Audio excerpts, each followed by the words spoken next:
I'm talking about the mentality that if the boss, if the leader, if the government of the day is from my tribe, then I will benefit.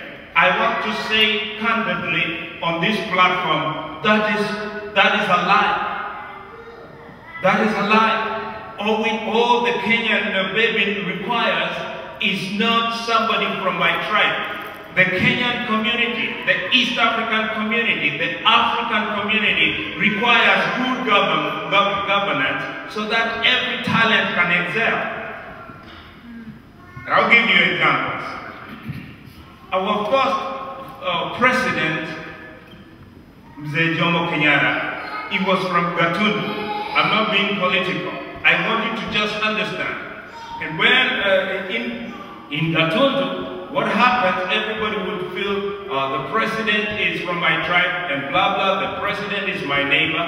But when I look at the development projects in Kenya, Gatundu is not the most developed place. What happened? The people around him got developed, but not the entire Kikuyu community. Let me come to Moi quickly. I say today we are going to talk candidly so that we point out the things that cause somebody to feel like if he's from my tribe, then I am advantaged in one way or another. We come to Moi and the Kalenjin community for 24 years. If anybody goes to Marigat or Baringo, they will concur with me. The development that was the beneficiaries of the development that was brought about those days was just around Moi's family and a few people as psychopaths who operated around him. I know very poor Kalenjins. And what am I going to say? The people around Mugabe, the people who are around Mobutu Sese Seko, the people around the presidents in Africa. I want to say we do not need the presidency. We need good governance. It does not matter who is the president. It does not matter where they come from. Kenya and Africa is looking for somebody who is going to give the people good governance so that they may help themselves. The president will never help you. You will help yourself as long as good governance is available. Yes. Am I speaking to you? You do not need. That's why people fight. People fight for Kalonzo Amamkamba. People fight for Kalonzo to become president, for instance. If Kalonzo becomes president today, he will not help me. He will help his mother, his father, a few brothers, and a few other people around him. I will know there may be a Mkamba who is a president, but my life will not change. Something that is going to change my life is this. If I can have a government that is going to uphold the rule of law so that when I import my sugar, duty is paid. When another person imports their sugar, duty is paid. When we go to the market, we operate at par and Kenya is developed. That is the way we are going to take care of Kenya. We are not going to take care of Kenya tribally. Because I know Kikuyus are here, they have never benefited from Kenyatta being a president. Kikuyus are here, they have not benefited from Kibaki being a president. There are the Luyas here who have never benefited from Awori being vice president.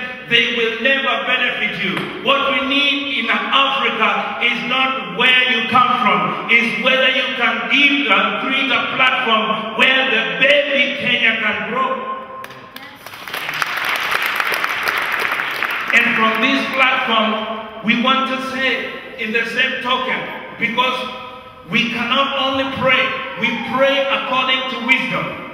We want to say Kenya is more important than Kibaki becoming president.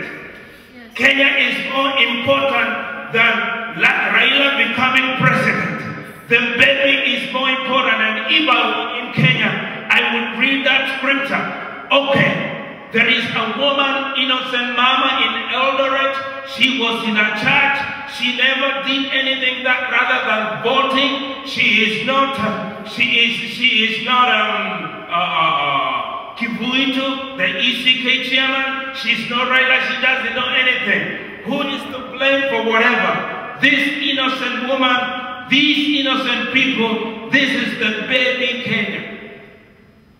This is the baby Kenya.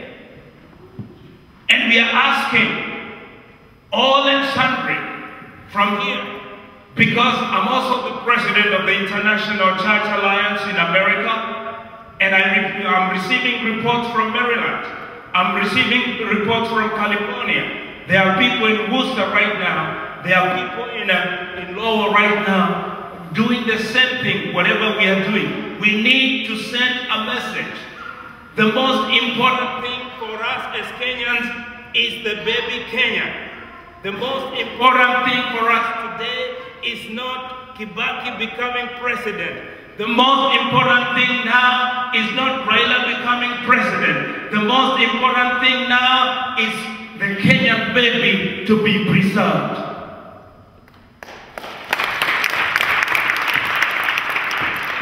So this woman comes to Solomon, right here, the other woman stands there, and King Solomon decides, give me a sword. Let me split the baby. Take half, take the other. One woman stood up and said, no. Keep the baby. I'd rather see my baby alive than you split it dead and I will never see it again. We are looking for leaders in Africa who are going to say, whatever happened, whether elections are good or bad, I am going, you'd rather keep it. I wish I could speak to some of the leaders. I'd rather not become president if it's going to make innocent men and women be displaced. As I speak to you, there are 5,000 displaced men and women in our country. 5,400 have already crossed over to our neighboring country, Uganda. For the first time in history, we have refugees in Kenya. But we are saying, now we do understand. Enough is enough.